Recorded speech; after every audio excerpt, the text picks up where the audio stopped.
In this edition of Locked On Capitals, we talk about the very latest about Nick Backstrom. When can we expect him to return, and what is the status of his injury? Let's talk about Nick next on this edition of Locked On Capitals. Locked On Capitals, your daily podcast on the Washington Capitals. Part of the Locked On Podcast Network, your team every day.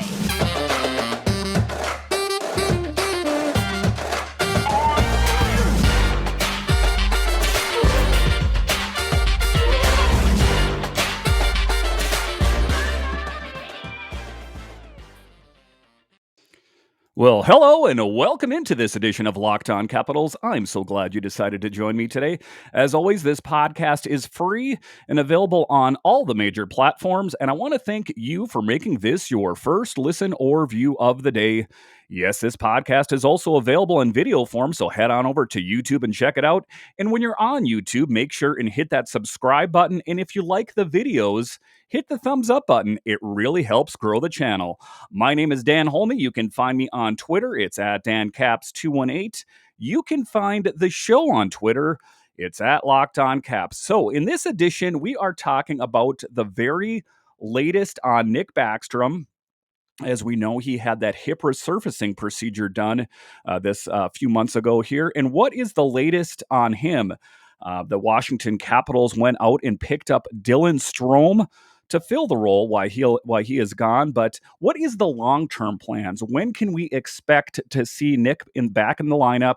I know that Nick is not an easy guy to replace. It's not like you can just plug and play him with anyone.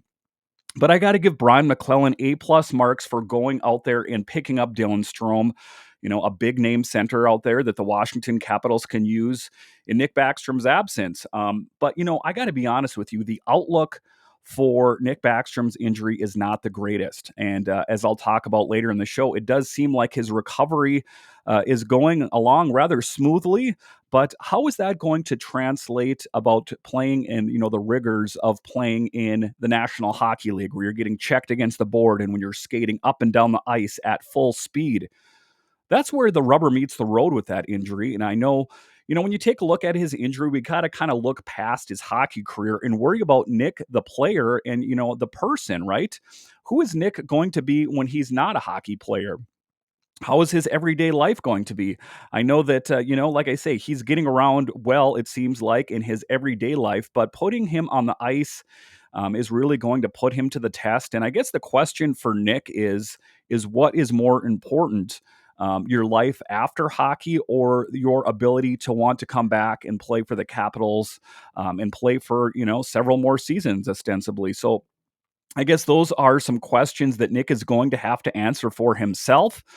They're not really easy questions to answer. If I was in his position, I'd be thinking, I went through this huge procedure. Do I really want to risk it going back and getting injured again? Because the road to recovery for his procedure is rather long. And I hope that, nothing for the best from him, but the latest on him, this story in Washington hockey. Now they talk about over the years, Washington Capitals forward Nick Backstrom had been dealing with ongoing hip issues and complications. And it got to the point where it affected him both on and off the ice. And that's the part where it's really tough because a lot of these hockey players, they struggle when they're on the ice. But then, once they go home, they're fine. It was an injury that's only irritated when they're playing hockey. But this particular injury is the type of injury that is difficult, and it's something that affects his day-to-day life. And that's when things can get to be really difficult is, that when you put the skates away for the year and it's the summertime for hockey players, they want to go on vacation and relax. And in his case, spend some time with his wife and his children. But when that starts to interfere with that, that's when it can get to be really tough. In an interview he did here, Backstrom opened up about his struggles with his hip, saying the pain was debilitating to the point where he struggled with daily life. This was in the Magnus Nystrom article here. It was difficult to describe the feeling. I had difficulty walking. It was hard to put on my socks and tie my shoes, Backstrom told Nystrom. I couldn't even play with the kids. It's no fun walking around in pain. Even skating has been a little easier than walking. That's kind of the sad moment for him is that, his children are younger out there and he wants to spend time with them as they get older. And that's kind of what I'm talking about here. Is he really has to kind of evaluate his life. I know, part of being a hockey player and a professional athlete is just is a bit of pride. I want to do the best. I want to get back, and I want to leave on my own terms. A lot of times, these players, they don't want to leave based on injury, and I don't think that Nick Backstrom is any exception there. I don't think that he wants to have his career dictated by this injury, but that's something that he's going to have to look internally and, maybe talk about with his wife, and just think about, is this the right thing for me? The 34-year-old originally underwent hip surgery back in 2015, but had been dealing with chronic hip pain for years. He'd missed the start of the 21-22 campaign to continue rehabilitating the injury, and after skating on his own and getting some drills in, he returned for 47 games, dishing 6 goals on 25 assists. However, despite 6 points in 6 playoff games, his hip started to grind down again and during the postseason, leading him to consider other options and admit that the hip was never going to be at 100% going forward. And if you watched Nick play this last season, I mean, he is a guy that plays at a top level all the time. But you could kind of notice out there that he wasn't quite the Nick Backstrom that we had seen in years before. He was lacking a little bit in the speed department going up and down the ice. But I think that that's why he was kind of put into a position where he's like, I can't put this off any farther. I've got to address this situation, my hip situation. It's getting to the point where it's affecting my play. It's getting to the point where it's affecting my personal life. I can't even tie my shoes or pull my socks up. That gets to the point in your life where you're like, that's a come to Jesus moment where you're like, what is going on here? Like I say, the book on it is not the greatest, the recovery, but, I like to think that, I talked about some of those injuries that those players had faced and they weren't able to come back, but those were years ago. Maybe there has been success in that type of procedure, the hip resurfacing procedure. And I really hope there is because we really need Nick back on the ice. It wasn't a good attempt. I missed the mobility. It hurt when I pushed and I lost both speed and balance, Backstrom told Nystrom. Following a lengthy decision-making process, Backstrom chose to undergo hip resurfacing surgery in June. The procedure leads to a better quality of life, but has ended the sports career of quite a few athletes, including Ryan Kessler. He has a lengthy rehabilitation and recovery ahead of him, and there's no timetable on if or when he will return. However, he said since the procedure, he is feeling much better and can function. He also got married this summer and feels he has been able to play with his kids and live life again to the fullest. And, when you take a look at someone like Nick, you're like, he's such a young guy. He can't think about retirement. But you got to think of this in terms of a professional athlete where they're paid millions of dollars. Far more than most anyone that's listening to this podcast will probably make in their life. There might be some rare exceptions out there, but so they can go out there and they can live their good life, and then they can retire, in their late 30s, mid 30s, whatever the case may be, and go on to live a really good life because they have all that money and they have that to push them forward through the rest of their life and probably for their kids' life as well. So that's why I'm saying it boils down to pride ultimately with a lot of these athletes because they don't need to play. But like I was saying earlier, they don't want to let the injury dictate how or when they're going to end up playing because we just really hope that Nick is able to make that recovery. And even beyond the Capitals, even beyond his hockey playing days, I want him to be a guy that can, he'll live his day-to-day life after hockey, enjoy it with his children, his wife, whatever he chooses to do. And, not just get hung up on the hockey aspect of it. All right. So after the break here, we are going to continue to talk about Nick Backstrom. When can we plan on him coming back? When can we see him on the ice? And will he even return next year at all? We'll talk about Nick next.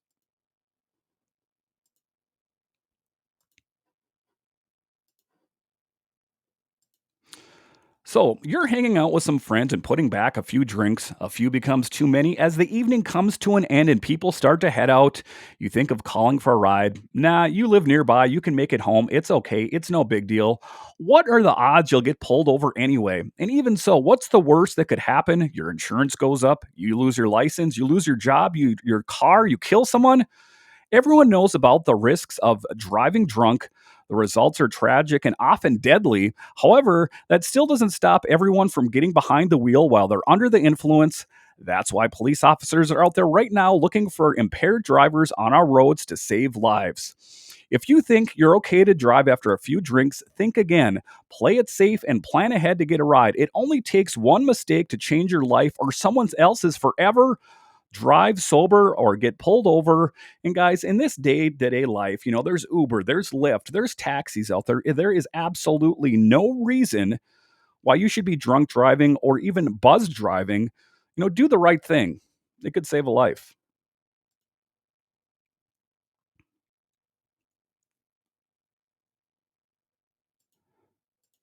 All right, welcome back to this edition of Locked On Capitals, where it's your team every day. In this episode, we are talking about Nick Backstrom and his long road to recovery, and when can we expect to see him back? Do we even really know? It's hard to say at times, when we take a look at the injury and if he's even going to be able to come back. There's some tough questions. As for hockey, he isn't ready to give up and doesn't want to think about having to hang up the skates, and he'll see how the surgery holds up down the road. It is absolutely incredible what you can do. I am optimistic for the first time in years, Backstrom told Nystrom. Backstrom has 3 years left on the extension he signed at the end of 2018 and carries an AAV of 9.25 million. He remains on the long-term injured reserve for the Capitals. However, general manager Brian McClellan said this summer the Swede plans to return at some point. Through 1,058 NHL games with Washington, Backstrom has racked up 1,011 points, good for second among all franchise players. He is also the Capitals' all-time leader in assists at 747. And, that's what I'm talking about. When you take a look at him, he is a bit of a four-leaf clover. It's not like you can just plug him in with anyone. And, I'm really optimistic for him as well. I do hope that he is going to be able to find a role back on this team. And, this was an article here in NovaCaps where he is talking about it. And he says, hockey has been my life, and I don't want to think it will end one day. But after another operation, it feels good for the first time in years. Backstrom admitted he's been pretty lucky with regards to injuries over the course of 15 seasons. And if you take a look at Nick Backstrom's career, he is not a guy that has spent a lot of time on the injured list. He is a guy that, plays most every game and plays a really great job. And, he leads the team in assists and all sorts of records. I can see why he kind of wants to parlay and keep the magic going on the ice, And if you think, and you take a look at Alex Ovechkin's career, would Alex Ovechkin be the player he is today? Would he have scored the amount of goals he would have if it wasn't for Nick Backstrom dishing him those passes? And I know that now oftentimes they don't play on the same line together. Nick Backstrom is oftentimes on the second line and Kuzi's on the first line, but for a lion's share of their careers combined, they played on the same line together. And for a lot of it, it was Backstrom dishing Ovechkin those really great passes from the left circle, his office.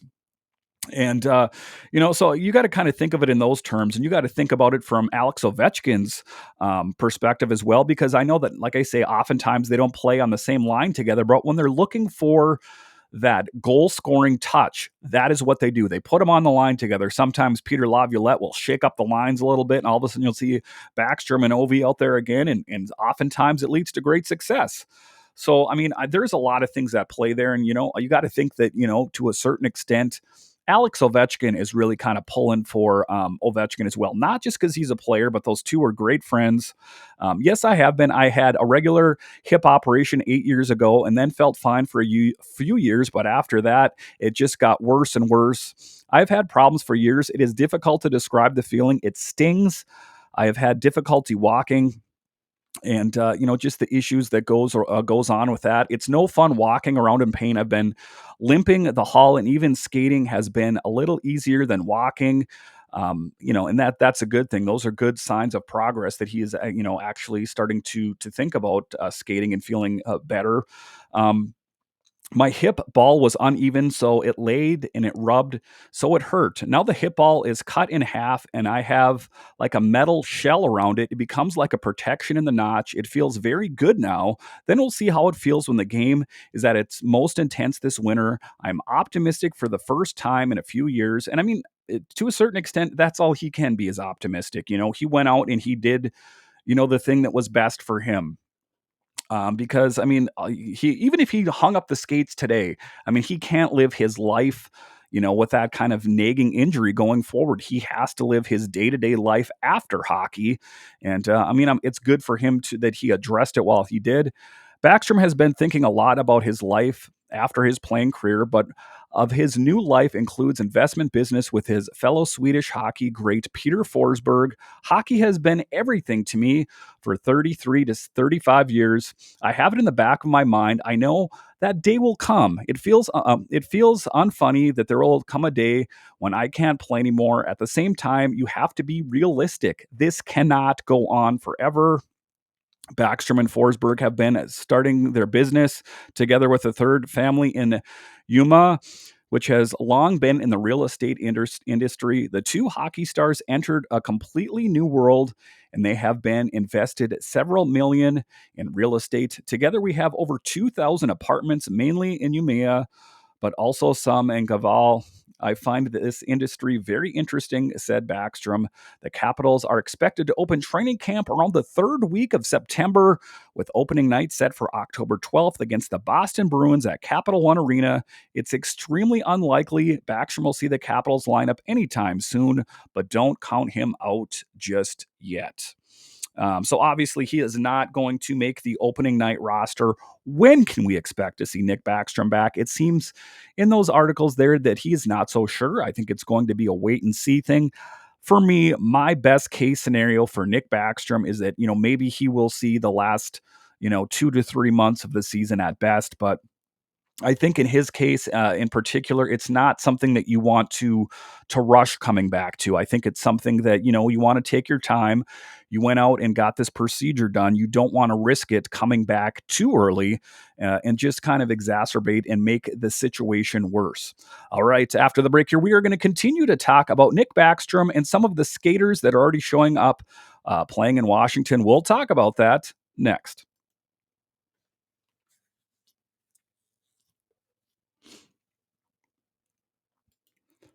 All right, welcome back to this edition of Locked On Capitals, where it's your team every day.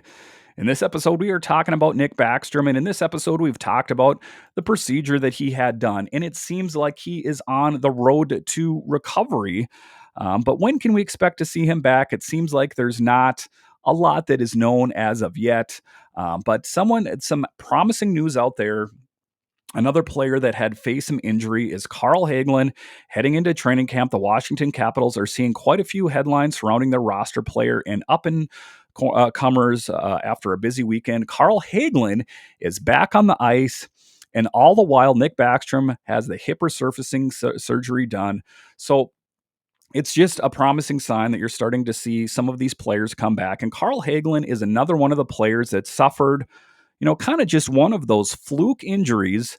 And, after he had that injury, he said that he lost a good portion of his vision in that eye. And what is the outcome for him? What is the long-term projection for Carl Hagelin? I know they've talked about having Axel Janssen Fjallby fill his position, but ultimately, who is going to fill in there? It would be nice, I guess, if you could have Carl Hagelin come back, because if you looked at that fourth line last season, they had some pretty good chemistry there between Dowd and Hathaway. So it would just make sense to put them together. But I mean, the thing of it is, in Hagelin's situation is kind of like the Backstrom thing, is that you don't want to rush it. If you're not playing at 100%, then maybe you shouldn't be playing, and I don't know. I guess that's up to Carl, and that's up to the medical staff to determine, is he in fact ready to come back? Is he NHL ready? Because, this team is in win now mode. And you're starting to see the effects of aging on this rock the red era, if you will. If you take a look at Lars Eller, his production has gone down. You see Nick Backstrom suffering a major injury. You take a look at even Tom Wilson, which isn't something necessarily age related, but, this core, this nucleus of players, while they've had some great success going forward, you're going to have to slowly start to integrate some of these players.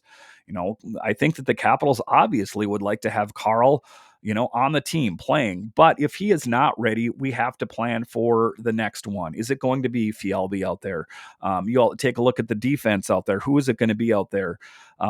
There's just so many. Is it going to be Alexiev? Is he finally going to get his shot out there? Who is going to make this big team? Because there are a lot of young players on this team that they're pushing and they're trying to make their way onto the team. And you take a look at Faravari, who had great success. Faravari, who was patient, that was, it was his job. And then all of a sudden, Chara came and he got pushed off a year. But Faravari, he had the foresight and the common sense to go, you want to know something? I'm just going to be patient because Chara is an older guy. And guess what? After 1 year, he moved on. And now Faravari is doing a really great job on the team. And then you take a look at another person like Lucas Johansson. Is it going to be his year? So that, what I've talked about in this podcast over the summer is that it's going to be interesting to see who cracks the opening night roster. Because there's a lot of players that are trying to push for those jobs. I know that Brian McClellan went out there and he signed some big players. He signed the Dylan Strome for Backstrom. He signed Connor Brown for Tom Wilson, Gustafson, Gabriel Carlson. So to see where all these players fit on this team, I think that, if you even take a look at football, for example, and sometimes you take a look at, in this preseason football, well, 3 or 4 guys have already been injured. So when you take a look at what Brian McClellan did by stockpiling a lot of these players, some of these depth players, you're like, well, why did he sign a Gabriel Carlson? Why did he do this? Why did he do that? Well, take a look at the injuries, the rigors of playing in the National Hockey League. Take a look at what could possibly happen with COVID. I know that COVID is kind of waning in the summer here as we head into the fall, but it always seems like that has a big uptick in the fall and winter months. So, I mean, there could be COVID protocols going on. So it's good that the Capitals have that depth in-house so they can kind of face that kind of adversity. So if there is a player that is injured, I hate to say maybe a substantial injury, that they have someone that's going to be depth on the Capitals or perhaps down in Hershey so that they could just call someone up. And I think that, Brian McClellan did the right thing. He went out and he signed the big players out there to help address the situation, because we know that Tom Wilson is not going to be injured all year, but it's good to have, we can find a spot for Dylan Strome, or Connor Brown on this team even after Tom Wilson comes back. All right. Thank you for making Locked On Capitals your first listen every day. Now make your second listen Locked On NHL. Locked On experts give you a daily 30-minute podcast on all things NHL all year long. Stay up to date on everything in the hockey world. Locked On NHL, your daily 30-minute NHL podcast. My name is Dan Holme. You're listening to the Locked On Podcast Network, where it's your team every day. Once again, I want to thank you for joining me on this edition of Locked On Capitals, and I'll talk to you again next time.